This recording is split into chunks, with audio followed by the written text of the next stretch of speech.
અમદાવાદના મોટેરા વિસ્તારમાં આવેલા નરેન્દ્ર મોદી સ્ટેડિયમ તરફ જતા મુખ્ય માર્ગને વધુ આધુનિક બનાવવા માટે અમદાવાદ મ્યુનિસિપલ કોર્પોરેશન દ્વારા મોટી કાર્યવાહી શરૂ કરવામાં આવી છે।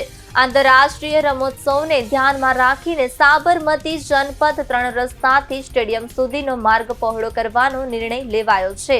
હાલનો અંદાજે 18 મીટર પહોળો માર્ગ હવે 61 મીટર સુધી વિસ્તૃત કરવામાં આવશે। આ કામગીરીના ભાગરૂપે જનપથ 3 રસ્તાથી ડીમાર્ટ સુધીના વિસ્તારમાં 50 થી વધુ કોમર્શિયલ મિલકતો પર ડિમોલેશન શરૂ કરવામાં આવ્યું છે। મ્યુનિસિપલ તંત્ર દ્વારા અગાઉથી જ અસરગ્રસ્ત મિલકત ધારકોને નોટિસ આપવામાં આવી હતી। આજે સવારે જેસીબી સહિતના સાધનો સાથે તંત્રે કાર્યવાહી હાથ ધરી હતી। સમગ્ર કામગીરી દરમિયાન સાબરમતી પોલીસનો ચુસ્ત બંદોબસ્ત ગોઠવવામાં આવ્યો હતો। એએમસીના અધિકારીઓના જણાવ્યા મુજબ હાલના તબક્કે માત્ર કોમર્શિયલ મિલકતો પર જ કાર્યવાહી કરવામાં આવી રહી છે, જ્યારે રહેણાંક મિલકતોને અત્યારે અડવામાં આવી નથી।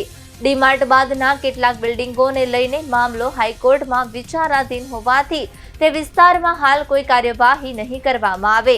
આ રોડ નરેન્દ્ર મોદી સ્ટેડિયમ તરફ જતો મુખ્ય માર્ગ હોવાથી ભવિષ્યમાં ટ્રાફિક વ્યવસ્થાપન વધુ સરળ બનશે અને શહેરના ઇન્ફ્રાસ્ટ્રક્ચરમાં મોટો સુધારો જોવા મળશે।